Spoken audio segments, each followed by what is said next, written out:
Bienvenue dans cette nouvelle vidéo. Aujourd'hui je vous retrouve pour démarrer un nouveau vlog lecture. Alors on est au tout début du mois de novembre, on est le 2 ou 3, je ne sais plus, le 3 je crois. J'avais très envie de démarrer un nouveau reading vlog pour vous présenter mes petites lectures qui vont m'accompagner en ce début du mois. Et j'ai décidé de commencer par une des lectures que vous m'avez choisies dans ma vidéo Book Haul Check-in. Je me suis dit, autant commencer par la plus grosse des briquettes. Comme ça, si j'arrive à la lire assez rapidement, j'aurai un petit sentiment de satisfaction pour démarrer ce mois de novembre. Donc j'ai sorti L'Empire du Vampire de J. Christophe. Donc là j'ai enlevé la jaquette parce que j'ai commencé le roman. Je l'ai commencé et je vous avoue que j'aime beaucoup pour l'instant. Alors j'en suis page 175 déjà. Donc en fait le livre se découpe en plusieurs livres d'ailleurs dedans.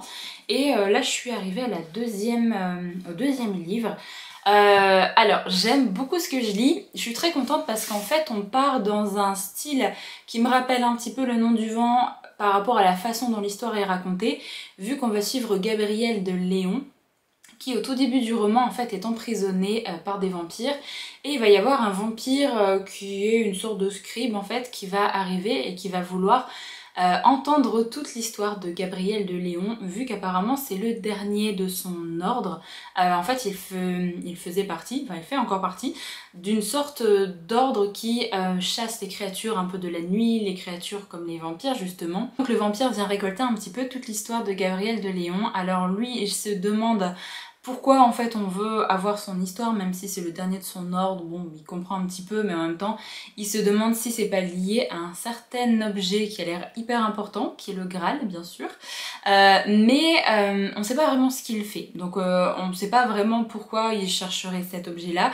Et en plus le vampire lui demande de raconter vraiment sa vie depuis son enfance, donc on va remonter quand même assez loin dans le passé et on va suivre du coup les premières fois où Gabriel de Léon a pu rencontrer des créatures telles que les vampires, et également le moment où du coup le soleil a un petit peu disparu et où il est devenu extrêmement rare, et où du coup pendant la journée il faisait très sombre, et c'est à ce moment là que les créatures de la nuit et les vampires ont commencé à vraiment faire des dégâts. Du coup c'était assez compliqué de vivre pendant cette période là. Il me semble qu'on va suivre Gabriel quand il a une quinzaine d'années au tout début du roman, mais après ça va changer parce que par exemple là dans le livre 2 on va suivre une autre partie de sa vie, donc on n'a pas forcément sa vie qui va être racontée de façon très linéaire, et au niveau temporalité on a vraiment des passages qui vont être sautés un petit peu pour raconter des choses plus ou moins importantes. Même si le vampire voulait vraiment que Gabriel raconte tout depuis le début, de façon vraiment très chronologique, lui a dit non, j'ai envie de raconter cette partie-là de ma vie là maintenant. Pour l'instant j'aime vraiment beaucoup le style d'écriture, ça me rappelle vraiment la série Nevernight, on retourne dans de la dark fantasy et dans le style assez particulier de J. Christophe, qui peut ne pas plaire à tout le monde parce que c'est un style qui est assez un peu brut de décoffrage et assez vulgaire au niveau de sa façon d'écrire. Mais en soi, c'est quelque chose qui me plaît bien au niveau de ce genre de récit-là, vu qu'on parle quand même de vampires, tout ça. Donc voilà, il y a quand même des scènes, notamment une scène pour l'instant qui m'a assez dérangée. Je m'attendais pas à ce qu'ils mettent une scène comme ça, et j'ai trouvé vraiment qu'ils l'avaient fait exprès de mettre une scène assez choquante comme ça. Enfin c'est même pas choquant, c'est juste dérangeant. Voilà, c'est une scène dérangeante. Voilà, après c'est juste une scène et après on part dans d'autres choses. Et du coup on va également, en même temps que Gabriel de Léon, essayer de voir un petit peu qui est cet ordre dans lequel il va rentrer, pourquoi en fait il doit rentrer là-dedans, et qu'est-ce qu'ils font réellement. On va vraiment découvrir des personnages assez hauts en couleur, assez charismatiques et assez des petites brutes, on va dire quand même. Et on va découvrir également qu'il y a des personnes qui viennent plus ou moins, il y a certaines catégories de personnes en fait qui sont dans cet ordre. Je vais pas trop en dire pour pas vraiment spoiler, mais en gros voilà, leur but c'est d'aider un petit peu le royaume et de chasser toutes les créatures assez abominables qui arrivent de plus en plus. Donc voilà au niveau de l'histoire pour le début du roman. Alors on a des petites informations sur ce qui va potentiellement arriver à notre personnage, puisque c'est un petit peu comme Le Nom du Vent par exemple. On sait que notre personnage principal a fait de grandes choses, mais on ne sait pas vraiment comment il en est arrivé à ce point-là dans sa vie. Et là c'est un petit peu la même chose, on sait que notre personnage, que Gabriel, a fait certaines choses dans sa vie, mais on sait pas comment, parce qu'au début, bon ben il est pas très doué, il est pas très charismatique, et on le suit, mais en soi il apprend juste à se connaître déjà lui-même, à connaître le monde et les créatures justement qui sont dans ce monde-là. Et on va essayer de savoir comment il a pu réussir certaines choses d'assez extraordinaire quand même. Donc c'est plutôt chouette d'avoir déjà des mini teasings de sa vie et de continuer un petit peu, enfin de revenir en arrière et de voir comment il en est arrivé là. Donc j'aime vraiment bien ma lecture pour l'instant. Je suis très très contente, on a vraiment une atmosphère qui me plaît bien. Je suis à fond dans les univers de vampires. Hein. Depuis que j'ai lu A Story of Blood, j'ai trop envie de lire des livres de vampires. Et du coup je me suis dit mais autant commencer par celui-là parce que là je suis clairement dans le mood pour lire ce genre d'histoire. Et il y a des petites vibes à la Castlevania ou à The Witcher je dirais par rapport à ce livre-là. Par rapport à l'ambiance vampire un peu macabre, etc. pour Castlevania, mais en même temps l'histoire avec cet ordre, les gens qui vont chasser les créatures, ça fait un petit peu The Witcher je trouve, donc il y a un petit mélange comme ça qui me plaît bien, toujours avec cette écriture de Jay Kristoff, et j'ai hâte de voir l'avancée de l'histoire, parce que vraiment, là je trouve que ça se lit bien, je suis déjà à la page 175, et c'est hyper... alors c'est pas forcément mouvementé tout le temps, vu qu'on va suivre juste la vie de quelqu'un aussi, à certains moments c'est pas... Il se passe pas forcément toujours quelque chose tous les jours de sa vie. Je trouve que la façon dont Jay Kristoff a eu là de raconter un petit peu les événements marquants de sa vie déjà, c'était quand même super intéressant, donc j'ai très hâte de continuer ma lecture et je suis très contente que vous l'ayez choisi parce que je vous avoue que vu la taille, je sais pas si je l'aurais sorti en fait... là tout de suite, même si c'est un roman qui me tentait énormément, mais se mettre à la lecture d'un roman qui fait quasi 1000 pages, c'est jamais évident, donc il faut de la motivation. Donc je suis très contente de sortir ça et j'espère en soi qu'il va pas forcément me durer non plus trop longtemps parce que j'ai envie de bien avancer dans ma lecture, parce que j'aime beaucoup, donc j'ai pas envie de le laisser non plus trop traîner. Donc voilà pour le le gros roman que je suis en train de lire en ce moment.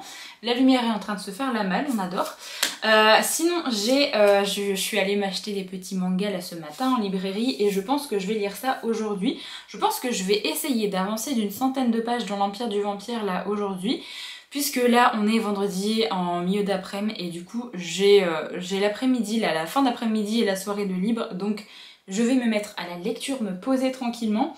Donc je vais lire ça et je vais lire le tome 8 de Sasaki Miyano, je vais mettre là parce que là vous allez rien voir, qui est donc la suite de cette série BL que j'adore, avec les personnages que j'adore également, donc je vais lire ça. Et je vais également lire le tome 2 de ma série Cherry Magic que j'aime beaucoup aussi, donc une série BL. Après j'avais pris d'autres romans graphiques, donc si jamais je pense peut-être les lire également dans ce vlog, comme ça je vous en parlerai directement. Bon, j'ai le tome 11 de Made in Abyss, ça va être un petit peu compliqué pour moi de vous en parler parce que tome 11 quand même, donc je vais finir par vous spoiler au fur et à mesure. Par contre je vais démarrer une nouvelle série, donc je pourrais vous donner un petit peu mes avis sur la série Nina du Royaume aux Étoiles de Rikashi. Qui est donc comme ceci. C'est une série de shoujo où une jeune fille va devoir prendre la place d'une princesse qui elle a disparu dans un accident et en gros Nina va devoir épouser le prince héritier d'un autre royaume. Ça a l'air d'être de la fantaisie un petit peu. En tout cas les dessins me plaisent vraiment beaucoup. Je trouve l'illustration très très jolie là au niveau des couvertures. Et j'ai regardé un petit peu à l'intérieur et les illustrations me plaisent aussi également, donc j'ai hâte de lire tout ça, donc je viendrai vous en reparler très certainement de ça. Après, je sais pas trop si je vais vous reparler vraiment des autres séries parce que c'est déjà des tomes 2, des tomes 8 et des tomes 11. C'est un petit peu compliqué pour moi de vous donner un avis, mais en tout cas ça je viendrai vous en reparler pour vous dire ce que j'en pense. Parce que c'est une série qui comporte déjà 8 tomes, donc si jamais j'aime bien, c'est chouette, j'aurai pas mal de trucs à lire.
Alors je vous retrouve à peu près une semaine et demie après vous avoir pris en tout début de ce vlog.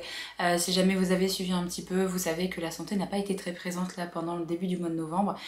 Et du coup je reviens tranquillement pour faire un petit point dans ce vlog, pour le continuer également parce que je suis toujours dans ma lecture de L'Empire du Vampire de J. Christophe. Alors je ne sais plus où j'en étais en début de vidéo.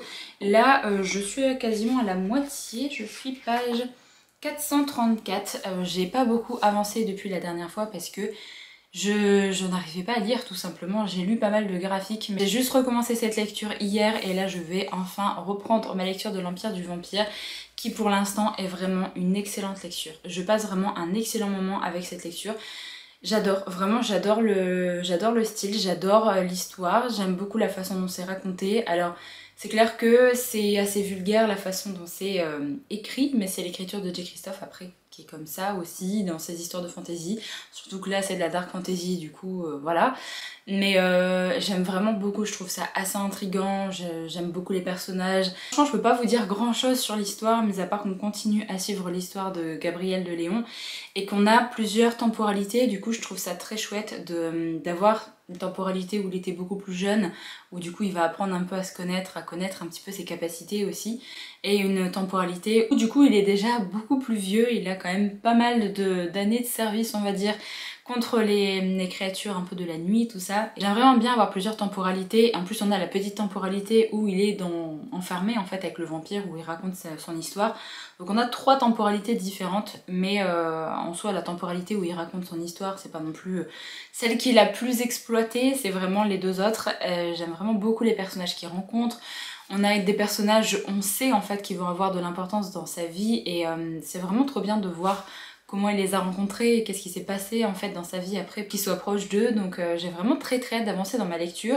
Je me pose plein de questions sur certains trucs et notamment sur une petite quête là qui est mise en place. Et j'espère vraiment que la fin va me plaire, mais je me dis où est-ce qu'on va s'arrêter dans son histoire, parce qu'il doit encore y avoir 2 tomes dans cette série, je crois que ça va être une trilogie. Enfin il y a le tome 2 sûr qui est annoncé début d'année prochaine en anglais, et je crois qu'il doit y avoir un autre tome après.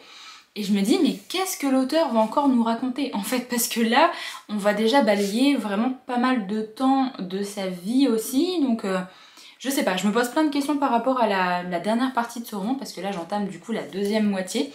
Et j'ai vraiment hâte de voir comment ça va se terminer et comment l'auteur va nous laisser en fait en plan à la fin de ce premier tome.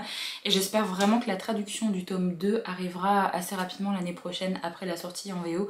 Parce que vraiment, là pour l'instant c'est bien parti pour être un 5 étoiles. Hein. Je vous le dis clairement, au vu de l'histoire, au vu de à quel point je prends plaisir à retourner dans cette briquette, parce qu'un roman de mi-page quand même, faut avoir l'envie et l'engouement quand même de retourner dedans. Et là clairement je suis toujours contente vraiment d'ouvrir, de me poser, d'ouvrir mon roman et d'avancer dans cette histoire, donc très très cool. Pour l'instant, voilà, on verra, peut-être que la fin va vraiment me déplaire et que ça va baisser mon envie de lire la suite, mais franchement je pense pas au vu de mon avis pour l'instant dans cette histoire. Alors sinon je voulais faire un petit point au niveau de mes lectures que j'ai fait du coup depuis la dernière fois. Alors j'ai lu beaucoup de graphiques, je vous disais la dernière fois que j'allais lire ce que j'avais acheté, donc c'est-à-dire les suites. Alors je vais passer rapidement dessus parce que il y a des suites de séries, donc je vais juste vous montrer ce que j'ai lu récemment. Donc j'ai lu le tome 2 de Cherry Magic, j'ai adoré, c'était toujours aussi bien, franchement cette série, je pense qu'elle est en train de se placer au même niveau que Sasaki et Miyano, au niveau de mes séries chouchou BL, parce que je passe vraiment un excellent moment, j'adore les personnages, j'adore la relation entre collègues comme ça, il y a pas mal de situations assez drôle, assez malaisante des fois, notamment pour le personnage le plus jeune là. Et franchement, il y a plein d'humour. J'aime vraiment beaucoup la relation entre les deux, donc j'ai vraiment hâte de continuer ma lecture de cette série. Ensuite, du coup, j'ai lu le tome 8 de Sasaki et Miyano. C'est donc la partie assez inédite pour moi parce que le tome 7 reprenait le film qui est sorti récemment.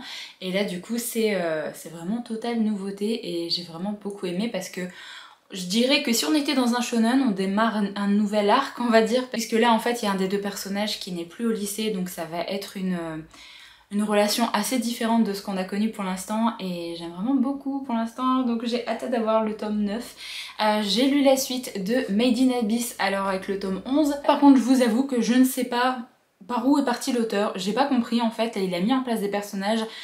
On avance en fait dans la quête principale, mais il a mis en place quelque chose, j'ai pas compris. je sais pas dans quelle direction il veut partir, donc je suis assez perplexe par rapport au tome 11, et je me demande justement dans quelle direction on va partir au niveau du tome 12. Peut-être que ça sera plus clair dans ma tête après avoir lu le tome 12, mais là vraiment je sais pas. Et ensuite je vous disais la dernière fois que j'allais découvrir la série de shoujo Nina du Royaume aux Étoiles. Enfin je crois que c'est un shoujo, hein. Je dis shoujo mais si, je crois que c'est classé en shoujo. Donc j'ai lu le tome 1 et le tome 2 que je m'étais acheté la dernière fois. Alors j'ai bien aimé, j'ai eu du mal un petit peu à me mettre dedans au niveau de l'histoire parce que j'ai trouvé le début assez étrange puisqu'on va suivre Nina qui est une jeune fille qui vit avec 2 autres enfants puisque en fait il y a eu une sorte de maladie, il y a eu pas mal de parents d'enfants qui sont décédés suite à ça, une sorte d'épidémie, et du coup ils se sont regroupés à 3 enfants pour vivre ensemble et essayer de s'en sortir. Et elle va être kidnappée d'une façon assez étrange. Il y a un des 2 garçons, un de ses 2 amis qui va la vendre, puisque Nina a des yeux vraiment assez particuliers, des yeux très très bleus. Et voilà, c'est assez prisé apparemment, c'est très très rare d'avoir des yeux comme ça. Et on va venir la chercher et on va lui dire qu'elle a juste quelques semaines pour apprendre à devenir une princesse, vu qu'elle va prendre la place d'une princesse qui est décédée, qui est morte malencontreusement pendant un voyage. Et donc elle va devoir apprendre un petit peu à bien se tenir, bien parler, bien se comporter comme ça au niveau du palais. Voilà, techniquement cette princesse qui est décédée, qui est Alisha il me semble, était destinée à épouser le prince héritier du royaume d'à côté. Voilà, il y a une petite, c'est une histoire de romantécie avec la personne qui l'a kidnappée. J'avoue que le moment du kidnapping était assez étrange, j'ai pas trop aimé ce moment-là, mais après ça allait. Donc à voir, j'aime bien les personnages, j'aime bien la relation pour l'instant entre les deux, je trouve ça assez mignon. Et là il y a un autre personnage, du coup l'héritier du royaume d'à côté qui a fait son apparition, donc à voir comment ça va se passer. C'est plutôt une chouette découverte, donc je pense que je me prendrai la suite pour voir un petit peu comment évolue l'histoire, mais c'est pas extraordinaire pour l'instant, mais ça se lit bien. Par contre j'adore les dessins, donc je pense que c'est ce qui va me faire également acheter la suite, parce que j'adore vraiment les dessins, je trouve ça magnifique. J'aurais tellement adoré que tout le manga soit en couleur, que ce soit un manhwa, parce que quand on voit les couvertures comme ça, je me dis j'aurais trop aimé que l'intérieur soit en couleur. Bref, donc une chouette découverte, je pense que je lirai la suite avec plaisir. Alors ensuite, je vous avais montré dans ma vidéo Book Haul Unboxing que j'avais reçu des petits mangas de chez Akata.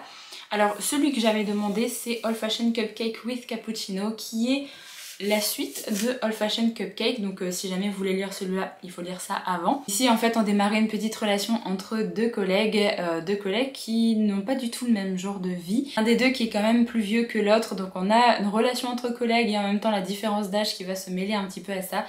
Et en gros, cette relation en fait va permettre au collègue qui est un petit peu plus vieux de réapprendre à vivre, de réapprendre à tester de nouvelles choses, parce qu'il s'empêchait beaucoup de choses justement parce que selon lui il était déjà trop vieux, il pouvait pas aller dans un café un peu branché pour tester des nouvelles choses, etc. alors qu'il a même pas 40 ans je crois.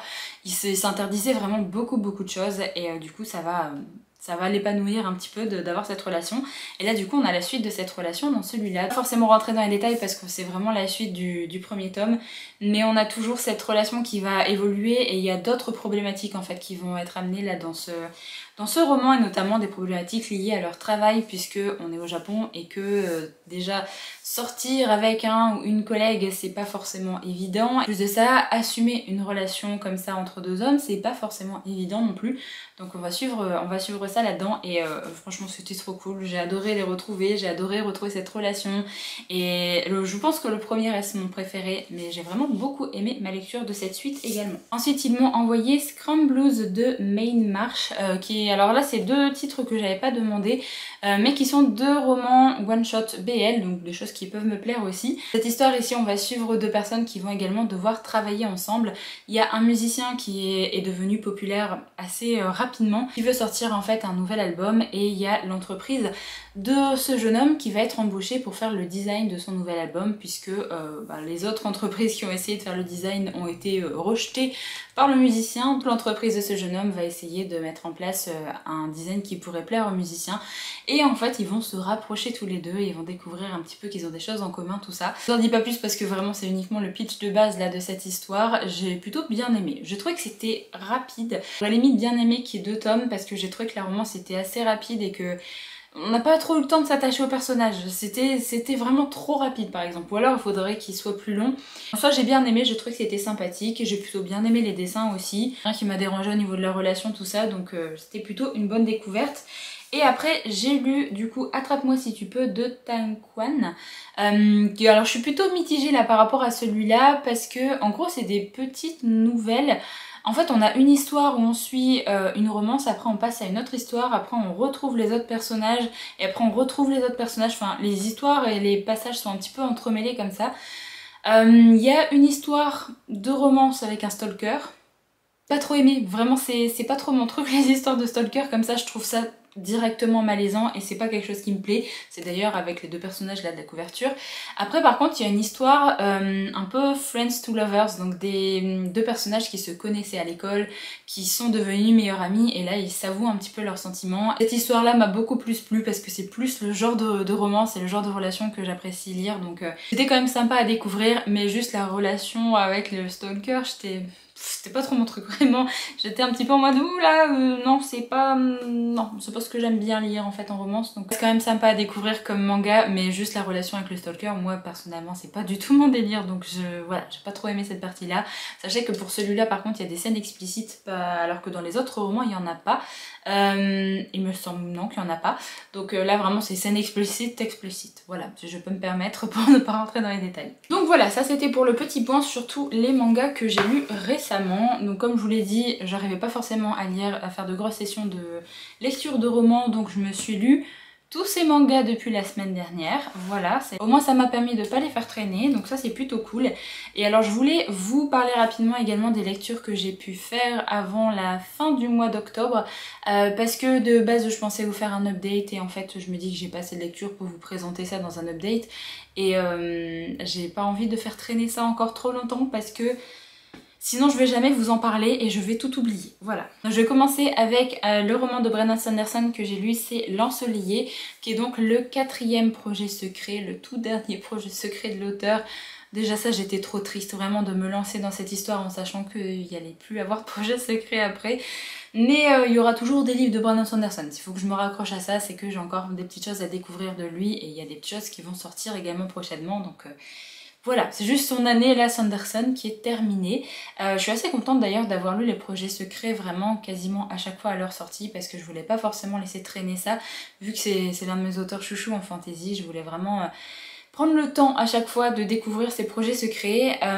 Alors, je trouve que là, pour ce 4e projet secret, il y a des petites choses que je vais pas forcément pouvoir vous dire. En fait, je trouve que c'est le projet secret qui est le plus compliqué un petit peu à dévoiler un petit peu l'histoire pour vous donner envie parce que c'est celui qui se rapproche le plus de ce qu'on a l'habitude de lire avec Sanderson et de tout ce qui touche au Cosmere et de tout ce qui touche à Roshar et notamment aux archives de Roshar. En gros là on va suivre un personnage principal qui s'appelle Nomade, il va arriver sur une nouvelle planète. Il va essayer vite de s'adapter parce qu'il ne sait pas où il est arrivé et on comprend en fait qu'il est poursuivi par ce qu'on appelle la brigade nocturne. On sait pas trop pourquoi pour l'instant. Voilà, donc on sait juste qu'il est poursuivi et que là il est arrivé là et qu'il va essayer de savoir sur quelle planète il est arrivé, essayer de comprendre un petit peu qui sont les personnes qu'il est en train de voir et s'apercevoir que cette planète est assez difficilement habitable puisque il y a un soleil qui détruit tout sur son passage, donc vous devez toujours être en mouvement, on va dire. Pas vous taper le soleil complètement sur vous, sinon vous êtes désintégré. Donc tous les gens qui habitent sur cette planète sont toujours en mouvement. Ils habitent en fait sur des gros vaisseaux, on va dire, et ils sont constamment en mouvement comme ça. Parmi les habitants de cette planète, vous avez des personnes qui ont ce genre de choses en fait au niveau de la poitrine comme ça. Je vous laisse découvrir un petit peu ce qu'ils sont capables de faire et qui ils sont réellement, mais sachez qu'ils font partie un petit peu des méchants de cette histoire, on va dire, et ils sont un petit peu contrôlés par le roi des braises. Le roi des braises qui essaye d'avoir la mise en fait sur toute la planète et d'être vraiment aux commandes de tout le monde, et les personnes qui sont contre lui forcément, eh bien ils sont pourchassés et ils sont tués. Alors vous avez tout un système pour alimenter les vaisseaux, pour alimenter plein de choses qui est assez c'est un petit peu glauque hein, la façon dont c'est fait. Je vais pas forcément rentrer dans les détails parce que je vous laisse découvrir un petit peu comment c'est fait. Mais en gros, nous, de base, on va suivre Nomade qui va arriver sur cette planète et qui va juste essayer de survivre le temps nécessaire pour refaire un saut et pour se transporter sur notre planète. En fait, on s'aperçoit qu'il faut qu'il ait un certain seuil d'énergie pour faire ce saut et il ne l'a pas, donc il est vraiment très très bas au niveau du seuil d'énergie en lui, donc il va essayer de voir ce qu'il peut emmagasiner comme énergie sur cette planète pour pouvoir faire un saut et se transporter, parce que il trouve pas forcément cette planète très très amicale avec ce soleil qui essaye de carboniser tout ce qu'il trouve sur son passage. Donc voilà, on va suivre un petit peu ses péripéties. Il ne trouve pas d'énergie assez rapidement, il va rentrer en contact avec les gens sur cette planète, il va comprendre un petit peu la situation qui se passe là sur cette planète avec le roi des braises, avec les gens qui sont un petit peu contre lui, et on va découvrir pas mal de choses grâce à ça. Et que je fais exprès de ne pas dire grand chose sur notre personnage principal parce que c'est quelqu'un, si jamais vous avez lu les archives de Rochard, vous allez savoir qui il est. Et il fait allusion à pas mal de personnes qu'il connaît, qu'on connaît nous aussi, qui font partie des archives de Rochard aussi. Donc en fait c'est pour ça que je vous dis que c'est vraiment le roman qu'il faut avoir lu après avoir lu pas mal de titres de Sanderson et notamment les archives de Rochard. Il y a pas mal de références à des choses qu'on a vu passer nous dans les premiers tomes de la saga des archives de Rochard, et si vraiment vous vous lancez dans celui-là sans avoir lu les archives de Rochard avant, je pense pas que vous allez passer forcément un bon moment parce qu'il y a plein de choses que vous allez pas comprendre. Autant les autres c'était vraiment des petits clins d'œil subtils, autant là vraiment vous allez vraiment manquer certaines choses et vous allez vraiment manquer certains trucs assez importants en fait qui sont amenés par Sanderson là dans ce roman. Donc vraiment je vous conseille pas de lire ce livre là avant d'avoir avancé dans Rochard et avant d'avoir lu tous les autres romans. Dans le petit i, ma vidéo sur les œuvres de Sanderson, si jamais vous voulez voir un petit peu dans quel ordre il faut lire les livres du Cosmere, si jamais vous vous sentez un petit peu perdu par rapport à ça. Mais voilà, après franchement si vous êtes à jour dans les archives de Rochard, vous pouvez foncer sur ce livre là parce que je pense que vous allez passer un bon moment. J'hésite à dire que c'est mon projet secret préféré. En fait je pense que entre Tress et celui-là, je sais pas trop lequel choisir, mais là c'est vraiment ce qu'on a l'habitude de retrouver en fait avec Sanderson. Mais après clairement si j'avais pas lu les archives de Rochard, je pense que celui-là serait en 4ème position. Parce que il y a trop de choses qui sont pas forcément expliquées. Je pense qu'on aurait dû avoir vraiment quelque chose de noté quelque part en mode à lire après les archives de Rochard, parce que si vous prenez ce livre-là en librairie, vous allez vous dire chouette, c'est un one shot, je peux le lire comme ça, alors que pas du tout. Après Sanderson a spécifié dans ses remerciements que c'était pour les fans du Cosmere qu'il avait écrit ce livre-là et que du coup c'était... il voulait faire plaisir aux fans du Cosmere pour ce 4ème projet secret justement. Donc voilà, c'est aussi ce qu'il voulait faire hein, de base, donc je pense que c'est aussi à la maison d'édition normalement de noter quelque part qu'il faudrait avoir lu d'autres titres avant. Mais bon, comme c'est jamais fait nulle part, hein, je sais même pas si c'est fait en VO de base non plus, donc voilà. Moi personnellement j'ai adoré, vraiment j'ai vraiment beaucoup aimé. Alors j'ai trouvé que c'était un peu longué au niveau du milieu, parce que Sanderson part dans des explications des fois scientifiques et je suis en mode oula, j'ai pas compris. Vraiment j'ai pas compris, mais bon j'ai zappé un petit peu le paragraphe où il partait dans ces trucs, parce que il explique certaines choses du monde en fait dans lequel Nomade est apparu. Et des fois ça part vraiment dans des trucs trop compliqués, je me suis dit non, j'ai la flemme là d'essayer de comprendre quoi que ce soit, du coup j'ai passé le passage. Voilà, et ça ne m'a pas du tout gênée pour la compréhension de ce roman, et j'ai beaucoup aimé la fin, j'ai beaucoup aimé avoir tous ces clins d'œil justement aux archives de Rochard. J'ai bien aimé le personnage principal parce que j'ai beaucoup aimé en savoir plus sur lui et sur ce qu'il était capable de faire. Et sur également la personne à qui il parle, voilà, je peux pas vraiment trop en dire, mais vraiment qu'on a des détails sur un personnage qui m'intriguait, et en fait maintenant je me dis mais j'aimerais trop avoir d'autres romans sur d'autres personnages, parce que il y a vraiment possibilité de faire des histoires... de faire vraiment des belles histoires sur certains personnages des archives de Rochard. J'aimerais vraiment trop qu'ils nous sortent ça à un moment, donc vraiment j'ai 3 personnages je pense là, j'aimerais trop avoir un livre consacré à eux. Donc bref, très très chouette découverte, je peux pas vraiment vous en dire davantage parce que vraiment, je vous l'ai dit, c'est le titre où il faut avoir lu le plus de livres de Sanderson et le plus des archives de Rochard possible. N'hésitez pas à me dire si jamais vous l'avez lu, ce que vous en avez pensé, mais moi clairement je pense quand même que c'est mon projet secret préféré. Parce que c'était haletant et j'ai bien aimé découvrir tout ce qui touchait à cette planète, et j'ai adoré découvrir un petit peu comment ces gens faisaient pour survivre. Ce que Sanderson a pu dire là notamment sur la vie et sur leur façon de vivre à eux, j'ai trouvé ça assez poétique à certains moments. Donc voilà, très très chouette découverte pour ce projet secret. Je suis juste trop triste que ce soit le dernier. Alors ensuite j'ai également lu autre chose de Brandon Sanderson, c'est Un paradis à défendre, qui est la petite novella 0.5 de sa série Skyward. J'ai bien aimé, mais en fait je suis mitigée parce que je me dis que ça n'a pas forcément grand chose à voir avec sa série Skyward. En fait on est tellement longtemps avant, on est des siècles avant la guerre des humains contre les Krell.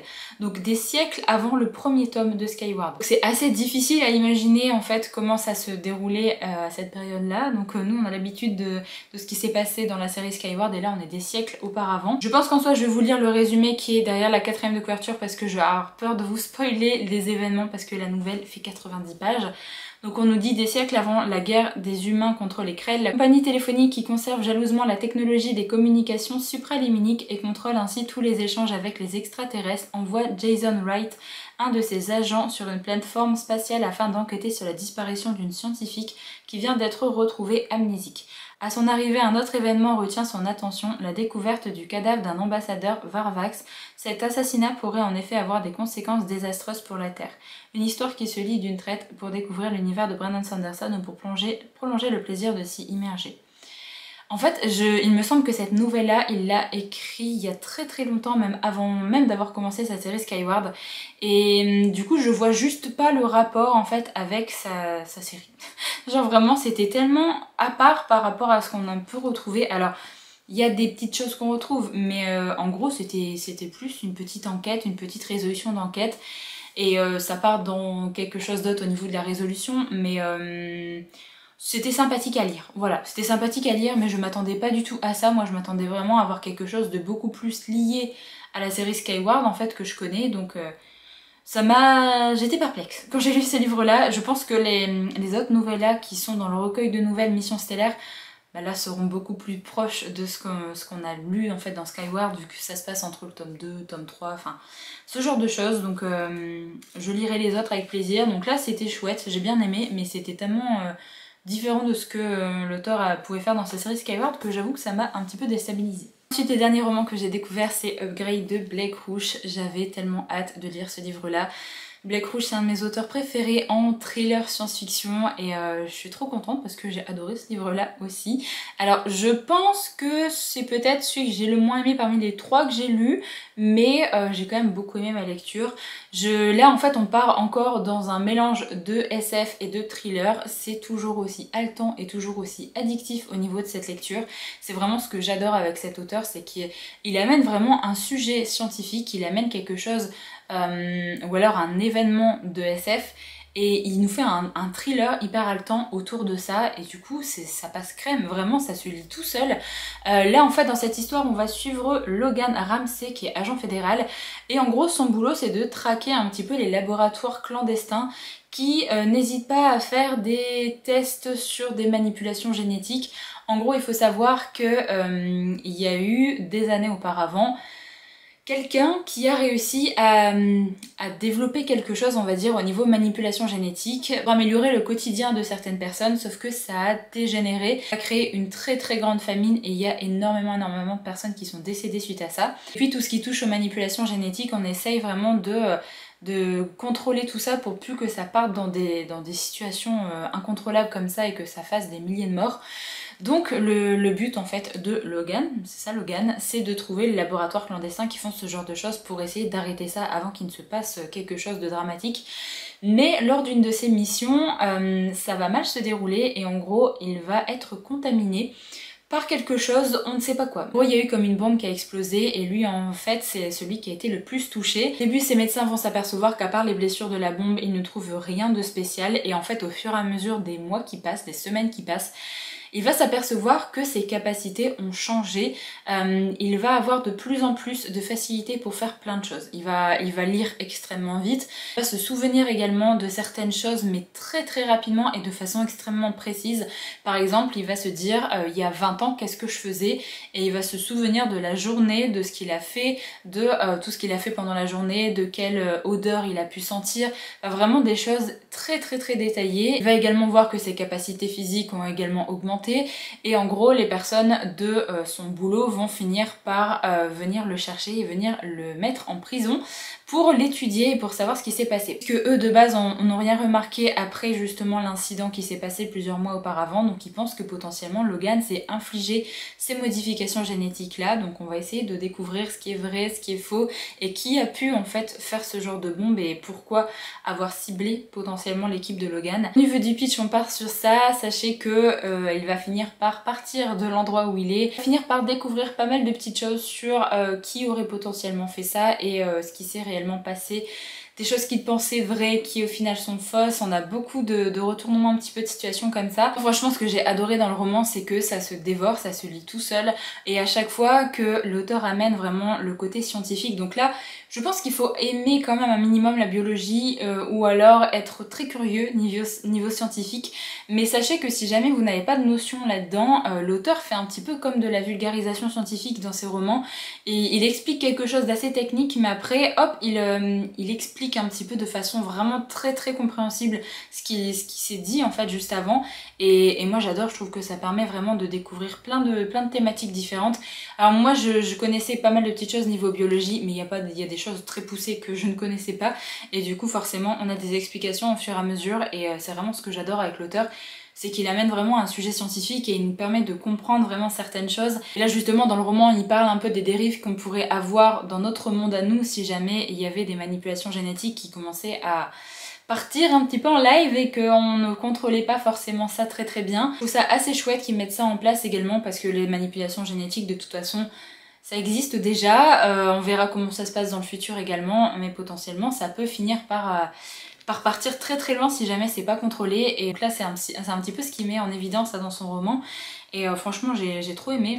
Alors je trouve que le point faible de l'auteur c'est les personnages parce que il met vraiment un accent sur son intrigue, sur le fait que ce soit assez addictif. Mais par contre les personnages, je trouve qu'ils sont pas assez exploités et je m'attache rarement aux personnages en fait de ces romans. C'est vraiment plus pour l'intrigue et pour le contenu du roman que j'aime beaucoup ces titres que pour ses personnages et ses développements.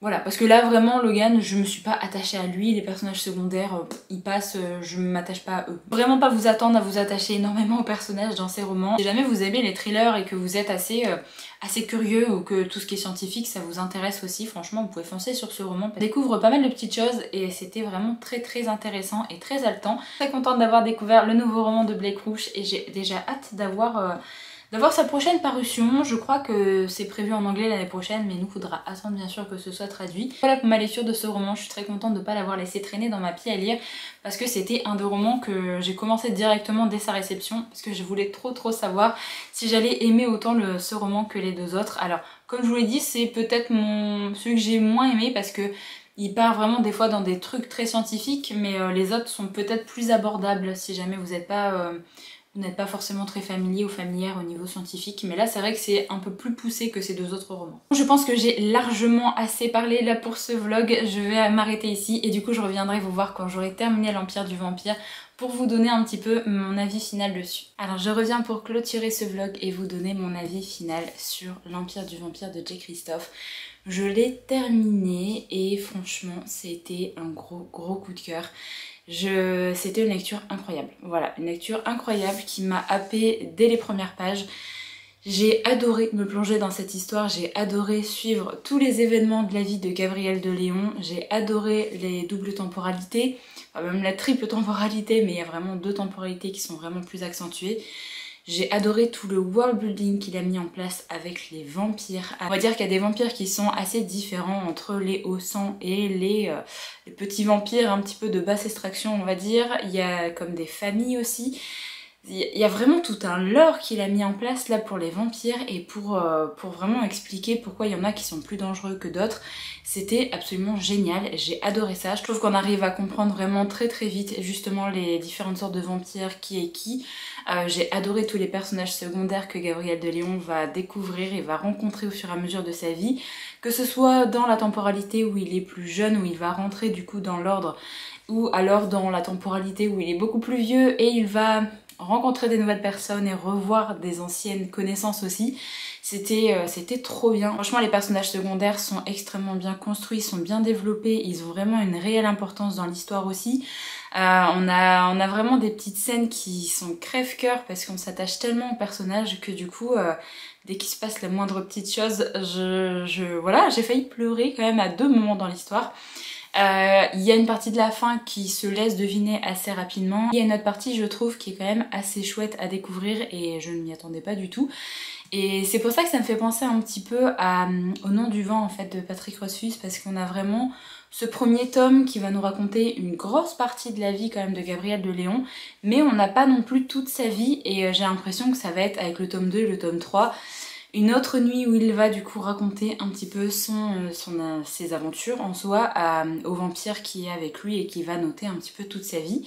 Et il y a encore plein de choses qu'on a envie de découvrir, il y a plein de choses qu'on ne sait pas, on essaye de deviner quelques petites choses, mais l'auteur en fait n'hésite pas à nous faire mal au cœur et à sacrifier des personnages qu'on aime bien, donc je ne sais pas du tout comment ça va se terminer cette histoire. Mais en soi c'est vraiment une très belle découverte, j'ai vraiment adoré. Chaque minute de lecture que j'ai consacrée à ce roman était vraiment parfaite. J'ai adoré m'y replonger à chaque fois pour un tome qui fait quasiment 1000 pages. J'ai pas du tout eu ce truc de j'ai pas envie parce que ça devient trop long. Alors c'est clair que c'est long à lire, c'est quasiment 1000 pages, mais franchement on est tellement bien dans l'histoire, c'est tellement immersif, je trouve que je voulais pas quitter les personnages, je voulais pas quitter cette histoire. Je sais que le style de J. Christophe ne plaît pas forcément à tout le monde parce que c'est un style des fois qui est un peu brut de décoffrage. Là c'est de la dark fantasy, il n'hésite pas à être vulgaire à certains moments pour certains personnages, notamment notre personnage principal, mais c'est pas quelque chose qui me dérange vu que c'est vraiment dans certaines circonstances aussi. Il y a certaines scènes, je trouve, qui peuvent choquer aussi, donc si jamais vous voulez quelques trigger warnings, n'hésitez pas à venir m'en parler en MP sur Instagram, je vous le dirai si vous êtes très sensible au niveau lecture, sachant qu'après c'est un livre de vampire, donc forcément il va y avoir du sang, des blessures graves, il va y avoir des meurtres, enfin voilà, ce genre de choses, forcément ça va se retrouver là-dedans. Mais par exemple, un des trigger warnings qui est quand même assez important, je trouve, c'est des petites choses qui arrivent à des animaux, notamment des chevaux. Voilà, donc si vous n'aimez pas des scènes où il se passe des choses avec des chevaux, sachez qu'il y en a dans ce roman. Je préfère quand même préciser, donc voilà, pas mal de trigger warning quand même dans ce roman. J'ai hâte d'avoir le tome 2, vous pouvez pas savoir à quel point vraiment ça fait partie de l'une de mes meilleures lectures là de cette année. Et du coup je vous remercie d'avoir voté pour cette lecture là dans le Book of Check-in parce que clairement je l'aurais pas sorti tout de suite. Et c'était trop bien, vraiment, je regrette pas du tout d'avoir passé 15 jours là-dessus, mais c'était vraiment trop bien. J'ai quand même à préciser qu'il y a quasiment pas de romance si jamais vous êtes fan un petit peu de tout ce qui est romance ou que vous attendez ça parce qu'il y a des histoires de vampires et que des fois ça part dans des trucs un peu sensuels au niveau des vampires. Là il y a quand même beaucoup de batailles, il y a quand même beaucoup d'épopées, il n'y a pas trop de romance, il y en a mais c'est très léger. Donc voilà, que dire de plus, je ne sais pas, si jamais vous l'avez dans votre pied à lire, franchement n'hésitez pas à le sortir parce que ça vaut clairement le coup. À chaque fois j'ai peur de sortir des briquettes comme ça et au final je me rends compte que bien souvent ça fait partie de mes meilleures lectures à chaque fois, comme pour tous les livres de Sanderson qui sont des pavés et que j'ai toujours adoré. Il y a vraiment des livres que j'ai toujours peur de sortir et au final je les adore, donc n'hésitez pas à sortir celui-là. Alors peut-être qu'il faut être dans un certain mood pour le lire, moi j'avais très envie de lire des livres de vampires donc forcément j'étais dedans dès le départ, mais c'était trop bien, donc n'hésitez pas à me dire également si jamais vous l'avez lu, ce que vous en avez pensé, est-ce que vous avez aimé également cette histoire, et j'espère vraiment qu'on aura la suite bientôt. Il me semble que le tome 2 doit sortir vraiment en tout début d'année prochaine, je me demande si c'est pas au mois de février en anglais, donc j'espère qu'on l'aura quand même premier semestre 2024 en français, ce serait vraiment trop bien. Et j'ai vu sur Goodreads pour l'instant le tome 2 est annoncé avec 400 pages seulement. Donc ça va être un tome 2 très court par rapport à celui-là. Donc on verra bien qu'est-ce qu'il va amener là dans ce tome 2. Mais de toute façon j'ai trop envie de retrouver les personnages et je fais vraiment confiance à l'auteur là pour me briser encore le cœur et me faire pleurnicher parce qu'il va encore faire du mal à un personnage que j'adore. Donc voilà, très très belle lecture, très belle découverte là pour ce roman. Franchement, je peux que vous le conseiller si jamais vous aimez ce style là. Franchement, si jamais vous aimez la dark fantasy, que vous aimez les histoires de vampires, que ça vous dérange pas forcément des fois un petit langage vulgaire, il y a des passages un peu moyens avec les femmes. C'est chiant qu'on retrouve ça à chaque fois dans les histoires de dark fantasy, mais voilà. Après, il y a des femmes très très badass dans ce roman aussi, et ça j'ai vraiment bien apprécié. Quelques trigger warnings au niveau des animaux, comme je vous l'ai dit tout à l'heure. Si jamais vous avez aimé le style de récit, par exemple pour Le Nom du Vent, avec le fait que ce soit raconté comme ça peut vraiment vous plaire. Franchement, vous pouvez que foncer parce que ce world building vraiment était absolument génial. Je pense que je vais m'arrêter ici pour ce vlog. J'espère vraiment qu'il vous a plu. N'hésitez pas à me dire si jamais vous avez lu un des romans que j'ai présenté dans la vidéo et savoir un petit peu ce que vous en avez pensé. Moi, je vous retrouve très vite pour un petit vlog qui sera un vlog consacré au petit read d'automne 48 heures que je vais faire là ce week-end, qui est organisé par Nina Quill. Donc ce sera le prochain vlog sur la chaîne. J'espère en tout cas que votre mois de novembre se passe bien et que vous faites de très bonnes lectures. N'hésitez pas à me dire également quelle est votre meilleure lecture là pour le mois de novembre pour l'instant. Moi, clairement, pour l'instant, bon, j'ai lu 2 livres. J'ai lu Force Wing, j'ai terminé Force Wing et j'ai lu l'Empire du Vampire. Pour l'instant, l'Empire du Vampire et... Voilà, je sais pas s'il y a un autre livre qui va arriver à détrôner cette lecture là ce mois-ci, tellement j'ai adoré ce roman. Bon, j'arrête de blablater, je vais terminer la vidéo ici, j'espère vraiment qu'elle vous a plu. Moi je vous retrouve du coup très très vite dans une prochaine, donc en attendant, prenez soin de vous.